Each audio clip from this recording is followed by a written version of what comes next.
할렐루야 찬양을 앉아서 들으려고 하니까 미안합니다. 이 할렐루야 찬양을 들을 때에는 모든 이 청중들과 관객들은 일어서서 들어야 되는 게 관례인데 오늘 예배 중이라고 우리가 다 앉아서 들어서 미안합니다. 오늘 찬양대의 찬양이 우리 모두에게 감동을 주고 또 이렇게 찬양대가 오늘 오후에 있을 우리 남양주 지역 찬양 발표를 위해서 열심히 준비해서 참으로 감사드립니다. 이렇게 가서 오늘 대신 오늘 오후에 우리 남양주 지역 찬양 발표회에서 우리 대개원교회 찬양대가 제일 마지막 순서로 되어 있습니다. 그때는 여러분들이 다 자리에서 일어나셔서 할렐루야 찬양을 또 같이 들어주시기를 바랍니다. 아셨지요? 네, 오늘 찬양대 아름다운 찬양에 감사드리고 이 찬양으로 하나님께서 영광 받으셨음을 감사드립니다. 우리 다 함께 하나님의 성경 말씀 에레미야 33장 3절에 있는 말씀을 같이 봉독합니다. 시작합니다. 너는 내게 부르짖으라. 내가 내게 응답하겠고 내가 알지 못하는 크고 비밀한 일을 내게 보이리라. 아멘. 저는 오늘 이 말씀을 본문으로 삼아서 기도의 능력이라는 제목으로 이 시간을 같이 나누기를 원합니다. 이 기도의 능력이라는 제목을 들어가기 앞서서 한 이야기를 잠깐 들리겠습니다. 역사가 중세기로 들어갈 무렵에 이탈리아의 밀라노의 한 교회당에서 일어난 일입니다. 어느 날 예배 시간도 아닌데 한 부인이 교회당에 들어와서는 교회당 뒤편에 앉아서 고개를 숙이자마자 통곡하며 울기 시작했습니다. 시간이 10분이 지나고 20분이 지나고 30분이 지나도 통곡 소리는 멎지 않았습니다. 그때 그 교회를 지도하시던 암브로우스라는 유명한 감독이 있었는데 그분이 한 여성분이 그 교회 의자에 앉아서 10분, 20분, 30분 계속 통곡하는 모습을 보니까 이분에게 무슨 문제가 있구나. 그래서 이 감독이 그 여성도 있는 그곳에 가서 조용히 어깨를 두드리면서 물었습니다. 부인, 뭐 어려운 일이 있으십니까? 그때 부인이 갑자기 그 암브로우스 감독을 보더니 이렇게 말했습니다. 감독님, 내 아들이 타락된 생활을 하고 있습니다. 어떻게 하면 좋아요라며 다시 흐느꼈습니다.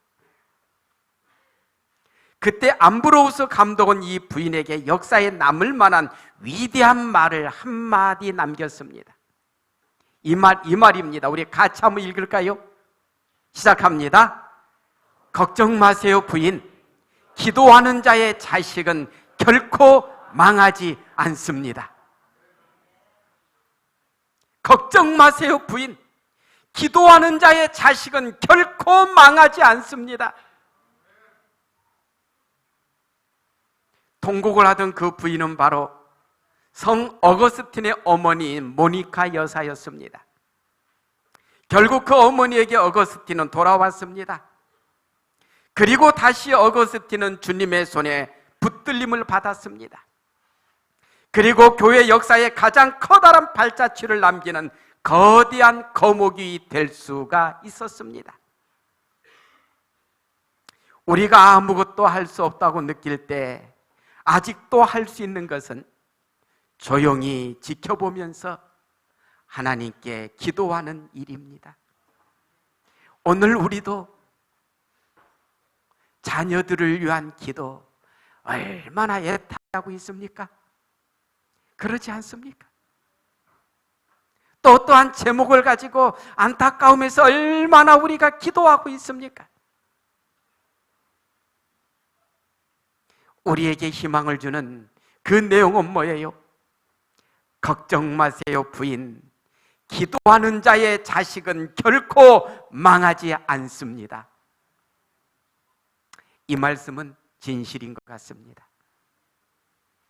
우리 모두 안타까운 마음이 있을 때 하나님 앞에 무릎 꿇고 더 깊이 기도하는 우리 믿음의 가족들이 되기를 기원합니다.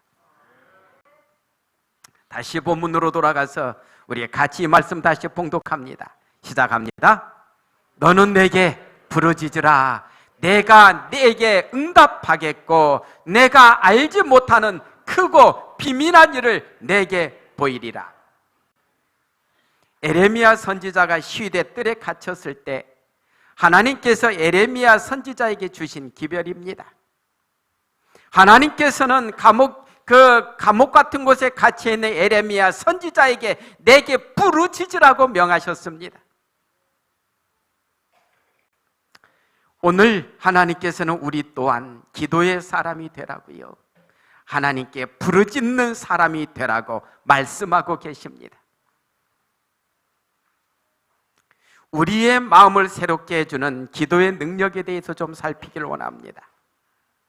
우리 인간의 모습은 어떠한가? 인간의 모습에 대해서 예레미야 선지자는 이렇게 말합니다. 주 여호와 내가 말하노라. 네가 잿물로 스스로 씻으며 수다한 비누를 쓸지라도 네 죄악이 오히려 내 앞에 그저 있으리니. 이 말씀에 지금 나와 있는 모습이 우리 인간의 모습입니다. 우울해 보입니까? 슬퍼 보입니까? 기뻐 보입니까? 우울하고 슬퍼 보입니다. 잿물로 씻고 비누로 씻어도 깨끗해지지 않으면 다음은 뭘로 할 수 있습니까? 여러분, 잿물, 우리 젊은 학생들이나 젊은이들은 잿물이 뭔지 잘 모를 거예요. 이 잿물이 뭐예요? 양잿물이지요?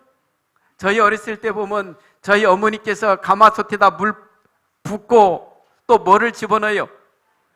색깔이 좀 변한 빨래 집어넣고 거기다 뭘 탑니까? 양잿물을 넣고 푹푹 삶습니다. 그리고 나서 물로 깨끗이 씻어내면 그게 어떻게 변해 있어요? 하얗고 깨끗한 모습으로 변해 있잖아요. 그 누렇게 변한 그것들도 그냥 하얗게 변하는데 사람은 안 된다는 것입니다. 양물로 씻어도 안 되고 비누로 아무리 씻어도 사람의 죄는 깨끗해지지 않는다는 것입니다. 우리 스스로 할 수 있는 게 없다는 것입니다.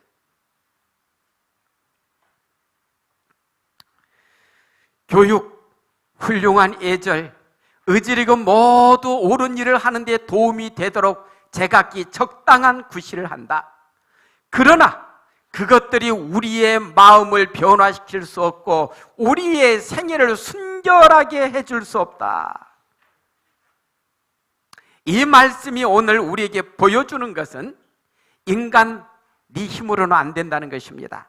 아무리 교육을 받고 훌륭한 예절을 익히고 의지력을 키워도 스스로의 힘으로 우리의 마음을 변화시킬 수 없다는 것을 보여줍니다. 스스로 뭐예요? 우리의 생애를 순결하게 할 수도 없다는 것입니다. 참 안타까운 내용입니다. 그렇다면 우리의 찌들고 더러워진 우리의 이 마음들을, 우리의 죄악적인 모습들을 우리가 어떻게 변화시킬 수 있는가? 말씀은 우리에게 정말로 이렇게 표현합니다. 스가랴 4장 6절입니다. 그가 내게 일러 가로되 여호와께서 스룹바벨에게 하신 말씀이 이러하니라. 만군의 여호와께서 말씀하시되 이는 힘으로 되지 아니하며 능으로 되지 아니하고 오직 나의 신으로 되느니라. 죄인의 마음은 인간 스스로 어떻게 할 수가 없다는 것입니다. 성령 하나님의 능력이 아니고서는 오늘 이곳에 있는 우리 모두도 어때요? 새로운 사람이 될 수가 없다는 사실입니다. 아무리 똑똑하고 잘난 사람도 자기 스스로 힘으로 할 수 있는 것이 없다는 것입니다. 그래서 기별은 우리에게 또한 이렇게 말씀합니다. 오직 위에서부터 온 새 능력이 우리 속에 역사함으로 우리를 죄 많은 상태에서 거룩한 상태로 변화시킬 수 있다. 그 힘은 누구다고요? 그리스도시다. 그분의 사랑만이 새 생애를 가져다주고 우리를 하나님께로 가까이 가게 하고 거룩하게 해준다. 예수 그리스도가 없다면 어느 누구도 새롭게 변화받을 수 있는 사람은 이 세상에 단 한 사람도 없다라고 기별은 우리에게 주고 있습니다. 예수 그리스도가 함께 할 때만이 우리는 새로운 마음을 받을 수 있고 새로운 사람으로 변화될 수 있다라고 말씀하고 있습니다. 또한 성경 말씀은 우리에게 이렇게 말씀합니다. 내가 그들에게 일치한 마음을 주고 그 속에 새 신을 주며 그 몸에서 굳은 마음을 제하고 부드러운 마음을 주어서 내 율례를 쫓으며 내 규례를 지켜 행하게 하리니 그들은 내 백성이 되고 나는 그들의 하나님이 되리라. 하나님께서 우리에게 명령하실 때에는요, 절대 네 힘으로만 하라고 안 하십니다. 하나님께서는 우리에게 뭘 하라고 명령하실 때에는 어떻게 하셔요? 힘을 주겠다라고 말씀하십니다. 네 힘으로가 아니라 네가 나를 의지하면 그 말씀을 이루게 하시겠다고 하나님께서는 우리에게 약속을 주셨습니다. 우리 힘으로는 하나님의 십계명 10가지 중에 몇 가지나 지킬 수 있겠습니까? 여러분, 10가지 중에 몇 가지 지킬 수 있습니까? 한 가지 지킬 수 있습니까? 2가지 지킬 수 있습니까? 3가지요? 저는 불가능합니다. 십계명은 10가지지만 그것을 딱 2가지로 줄이면 어떻게 줄입니까? 내 마음과 뜻과 정성을 다하여 주 너희 하나님을 사랑하라. 둘째는 뭐예요? 내 이웃을 네 몸처럼 사랑하라. 우리 옆에 있는 분 한번 얼굴 보세요. 어떤 분은 옆에 같은 어머니도 있고 자식도 있고 또 같은 성도들도 있습니다마는 그 옆에 있는 분을 내 몸처럼 사랑할 수 있습니까? 있습니까? 없습니까? 내 자식 주려고 남겨놓은 음식 딱 그거 하나 있는데 그 옆에 있는 성님이 왔다고 그걸 불쩍 꺼내서 주고 자식 굶길 마음 있습니까? 그게 잘 됩니까? 에? 우리 이쁜 손녀 주려고 딱 지금 꽃감 하나 남았는데 옆에 있는 옆집 사는 집사님이 아이고 집사님하고 놀러 왔는데 그 손녀 주려고 남겨놓은 꽃감 하나 그냥 꺼내서 그 집사님 줄 만한 분 누가 있습니까? 우리 이삼숙 집사님 자신 있습니까? 주고 싶은데 못 줘요. 죽으면 좋겠는데 못 준단 말이에요. 제가 보니까 힘듭니다. 하나님께서 우리 자신을 완전히 변화시켜 주시기 전에는 어렵습니다. 그래도 우리가 예수님 믿으면서 100%는 못해도 한 50%, 60% 이 정도는 하려고 노력하지요. 그렇습니까? 안 그렇습니까? 에? 다는 못 줘도 그래도 일부라도 주려고 노력하고 있으니 지금 그렇게 우리가 변화되어 가고 있는 과정에 있습니다.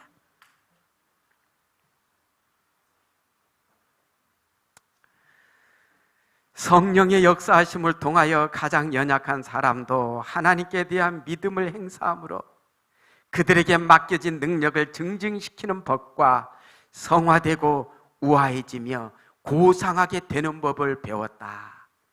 겸손히 성령에 변화시키는 가마에 복종하였을 때 그들은 신성의 충만함을 받고 거룩한 형상으로 변화되었다. 저는 이 말씀을 보고요. 보세요, 여러분. 중간에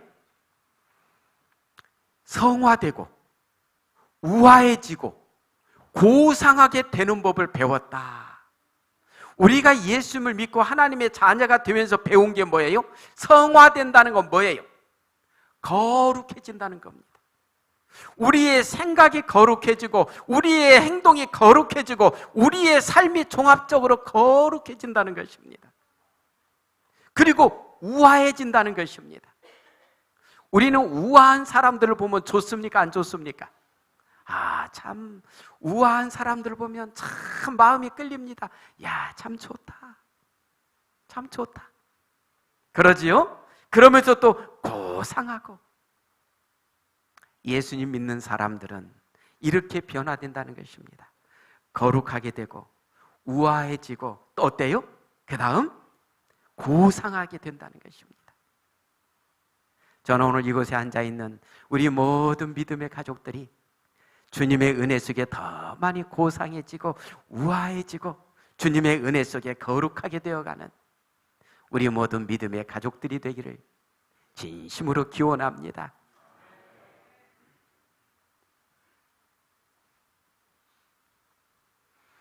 예수님께서 성령 하나님을 우리에게 약속하시는데 그 이유를 이렇게 말씀합니다. 그러하나 내가 너희에게 실상을 말하노니 내가 떠나가는 것이 너희에게 유익이라. 내가 떠나가지 아니하면 보혜사가 너희에게로 오시지 아니할 것이요 가면 내가 그를 너희에게로 보내리니.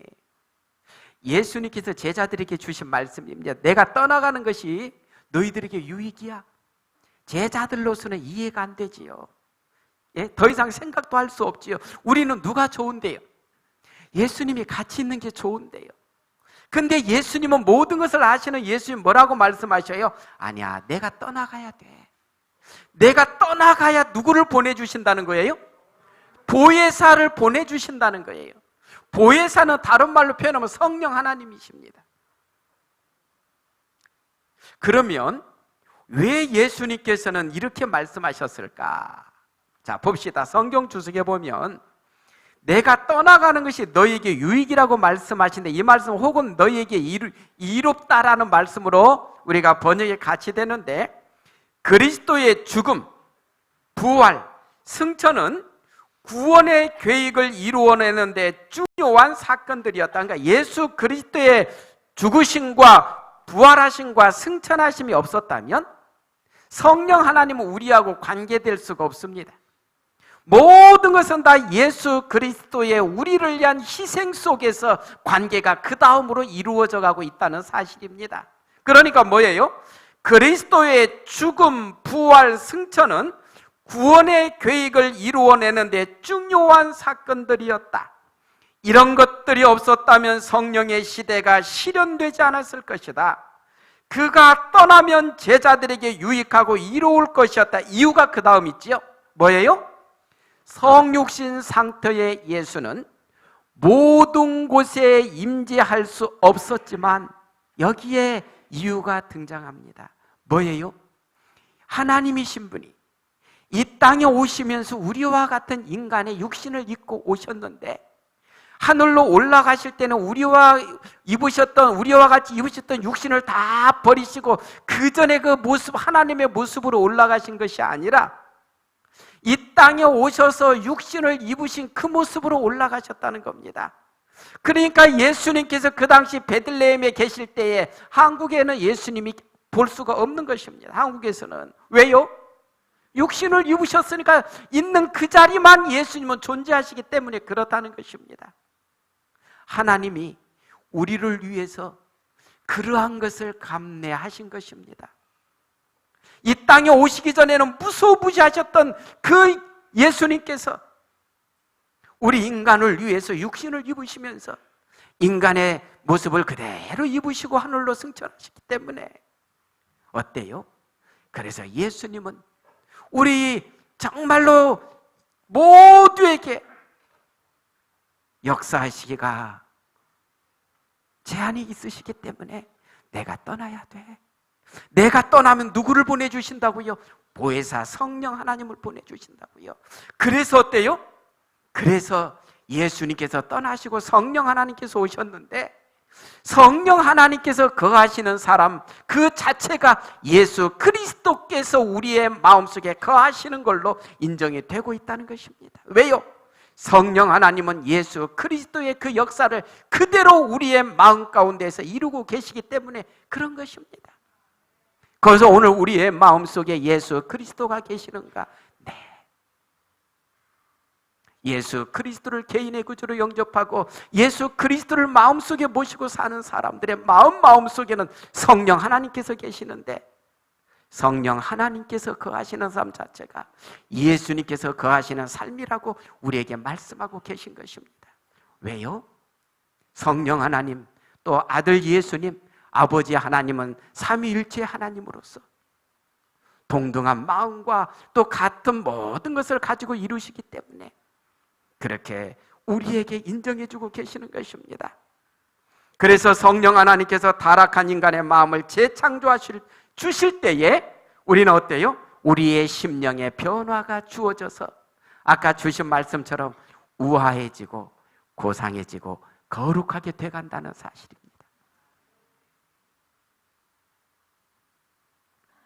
성령의 재창조 역사는 누구에게 임하시는가 이렇게 봤더니 누가복음 11장 13절입니다. 우리 다 같이 봉독합니다. 시작합니다. 너희가 악할지라도 좋은 것을 자식에게 줄 줄 알거든 하물며 너희 천부께서 구하는 자에게 성령을 주시지 않겠느냐 하시니라. 이 말씀이 실감이 납니까? 자식을 키워본 사람은 압니다. 이 마음이 어떤 마음인지요. 자식에게 우리가 악할지라도, 너희가 다 정말로 마음이 거룩하지 못하고 깨끗하지 못할지라도 자식에게 줄 때는 어떤 걸 주고 싶어요? 정말로 최고 좋은 거 주고 싶어서. 그러지 않습니까? 이게 엄마의 마음 아닙니까? 맞지요? 예, 아버지의 마음도 그래요. 내 아버지의 마음도 정말로 좋은 것으로 자식에게 주고 싶지, 참 그 안 좋은 거 주고 싶은 아버지 한 명도 없고 어머니 한 명도 없어요. 너희가 악할지라도 좋은 것을 자식에게 줄 줄 알거든 하물며 너희 천부께서, 이 뜻은 뭐예요? 하물며 너희 천부께서 너희가 자식을 사랑하는 것보다도 더 내가 어때요? 너희를 사랑한다는 그 하나님께서 우리에게 가장 좋은 것인 성령 하나님을 주시지 않겠느냐라는 말씀인 것입니다. 또 이렇게 말씀합니다. 매일 아침 복음의 사신들이 주님 앞에 무릎을 꿇고 그분에 대한 헌신의 서약을 새롭게 할 때에 그리스도께서는 그들에게 소생케 하고 거룩하게 하는 능력과 함께 당신의 성령의 임재를 허락하실 것이다. 그들은 매일의 의무를 수행하기 위하여 나아갈 때에 눈에 보이지 않는 성령의 역사가 그들로 하나님의 동역자가 되게 하신다는 확신을 갖게 된다. 여기서 지금 중요한 기별을 우리에게 주고 계십니다. 위에 보세요. 뭐라고 되어 있어요? 매일 아침 복음의 사신들이 주님 앞에 무릎을 꿇고 그분에 대한 헌신의 서약을 새롭게 할 때에 그리스도께서는 그들에게 소생케 하고 거룩하게 하는 능력과 함께 당신의 성령의 임재를 허락하실 것이다 그랬지요. 오늘 했다고 내일이 주어지는 게 아니고요. 어떻게 하라고요? 매일 아침 주님 앞에 무릎 꿇고 성령 하나님의 역사하심을 위해서 기도하는 우리가 되라고 말씀합니다. 그러니 우리는 하나님께 기도를 어떻게 해야 된다는 거예요? 매일 아침마다 그날의 성령 하나님의 역사하심을 위해서 하나님께 우리 자신을 드리는 시간을 가지라는 것입니다. 그 이 말씀은 우리가 기도의 사람이 되어야 될 것을 말씀하고 있습니다. 매일 아침마다 일어나면 먼저 하나님 앞에 무릎 꿇고 기도하는 사람이 되어야 될 것을 기별은 우리에게 주고 계신다는 겁니다. 그랬을 때 우리에게 그날 아침에 또다시 성령 하나님의 새롭게 하심이 주어지고 우리는 그 새롭게 하심 속에서 오늘 또 성령 하나님께서 나와 함께 하신다는 확신이 주어지고 그날 하루의 삶을 승리의 삶으로 이끌어갈 수 있다라고 말씀합니다. 그러니까 매일 아침마다 기도의 사람이 되라는 것입니다. 우리 재림교회 성도님들은 더 많이 기도해야 됩니다. 더 많이 하나님 앞에 무릎 꿇어야 됩니다. 그런데 이게 좀 많이 약해져 있지 않습니까?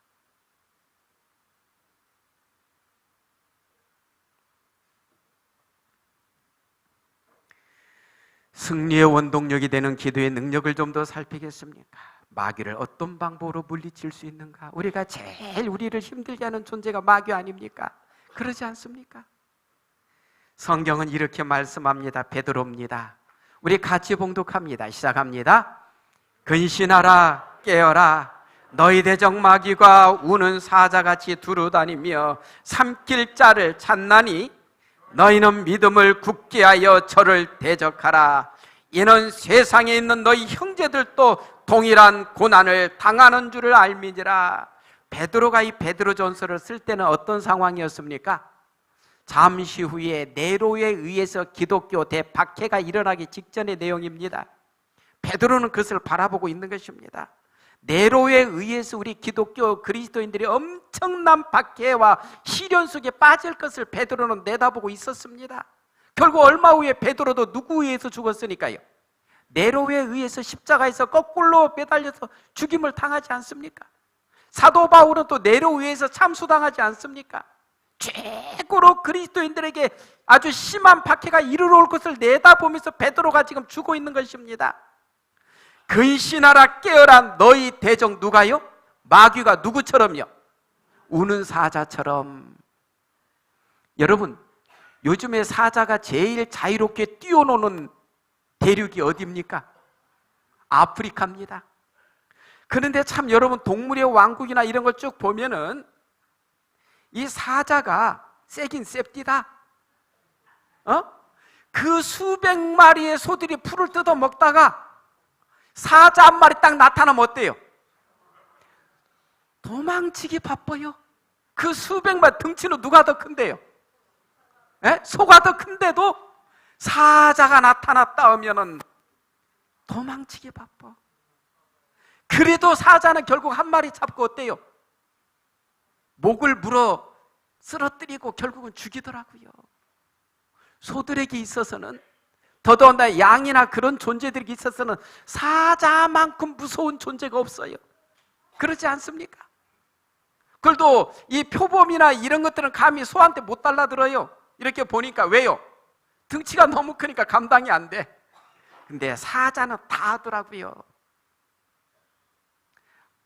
이 성경 말씀에서 하나님께서는 마귀를 우는 사자, 배고픔에 굶주려서 울고 있는 사자로 묘사하고 있다는 사실입니다.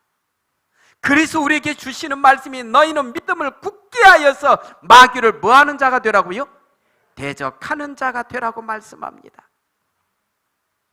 그래서 기도하라는 것입니다.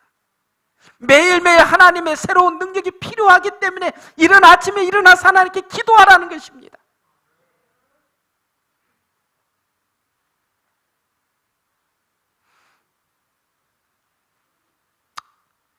마귀는 우리의 기도가 결핍되어 있는 한, 우리가 아무리 열렬하고 성실한 성경 연구가라 해도 두려워하지 않는다. 누군가가 현명하게 말한 바 있다. 사단은 우리들의 노고를 비웃고 우리들의 지혜도 조롱한다. 그러나 우리들의 기도에 많은 떤다라고. 이와 같은 모든 말들은 이미 우리들에게 친숙해져 있다. 그러나 우리는 실제로 기도하는가?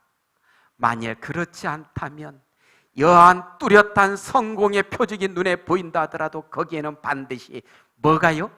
실패가 우리의 종적을 그림자처럼 미행할 것이다. 기도하지 않는 사람들은 비록 지금 무엇인가가 잘 된 것처럼 보일지라도 결국에는 실패하게 된다는 그림자다.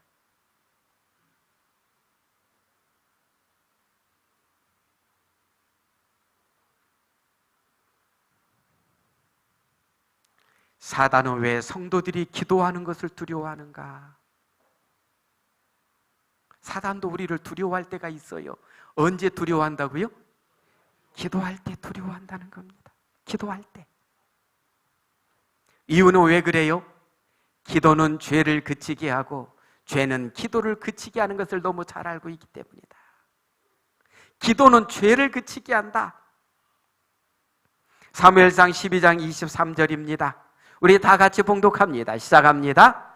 나는 너희를 위하여 기도하기를 쉬는 죄를 여호와 앞에 결단코 범치 아니하고 선하고 의로운 도로 너희를 가르칠 것인즉. 사무엘이 이스라엘 백성에게 한 말입니다. 나는 너희를 위하여 기도하기를 쉬는 죄를 여호와 앞에 결단코 범치 아니하리라.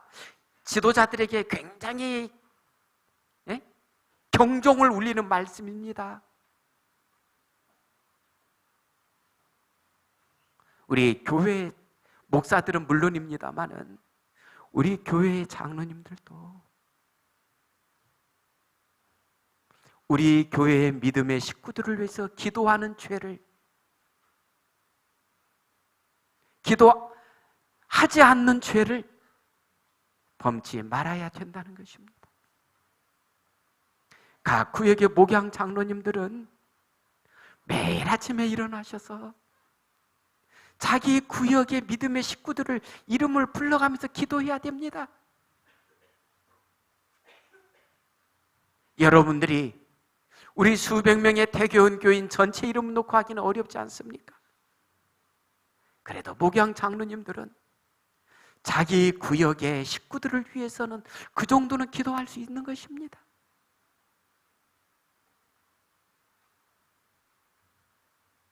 또 각 구역에 구역장 되신 우리 집사님들 또한 이른 아침에 일어나셔서 자기 구역의 식구들을 위해서 기도해야 되는 것입니다. 여러분들은 지도자들이시니까요.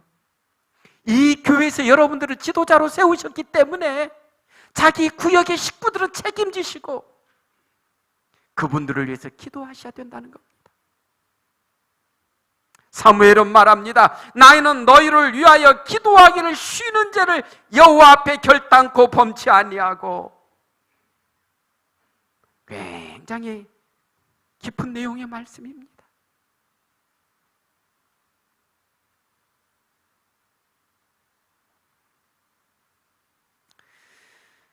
사단이 성도들이 기도하는 것을 두려워하는 두 번째 이유는 기도는 주님으로부터 능력을 받는 통로라는 것을 너무나 잘 알고 있기 때문입니다. 기도하는 성도들은 사단이 유혹하기가 너무 힘들다는 것을 사단이 알기 때문에 기도하는 성도들을 제일 두려워한다는 것입니다. 다른 말로 표현하면 기도하지 않는 성도들은 사단에게 뭐라는 겁니까? 밥이라는 겁니다. 너는 기도하기를 싫어하는구나. 너는 내 밥이다. 너 정도는 내가 매일 마음껏 가지고 요리할 수 있다.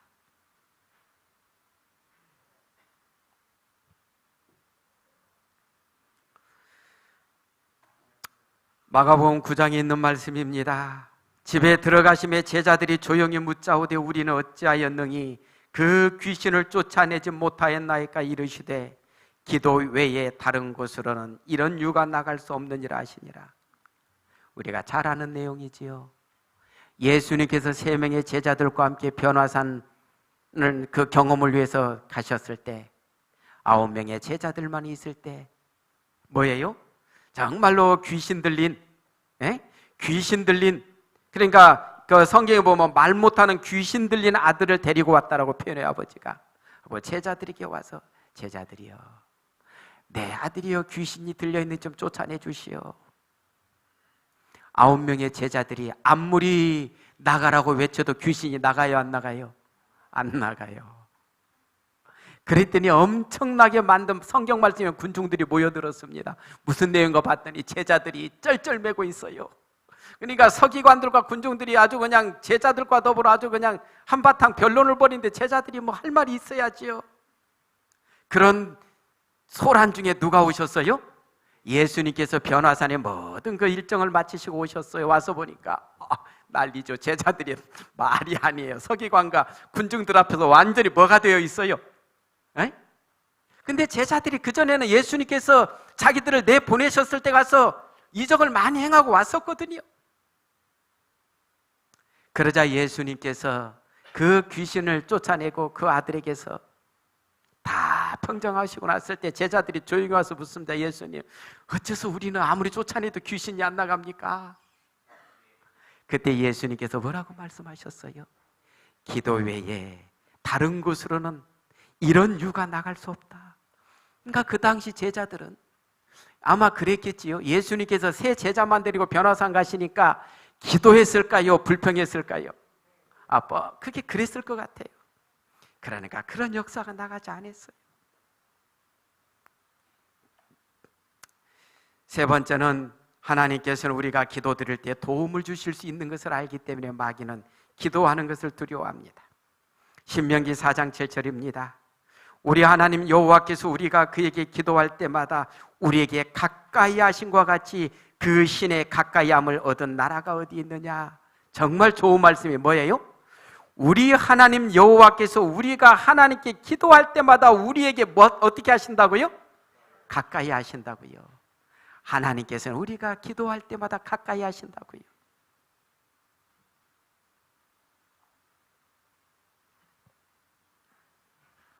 청년에게 보내는 기별에 이렇게 기록되어 있습니다.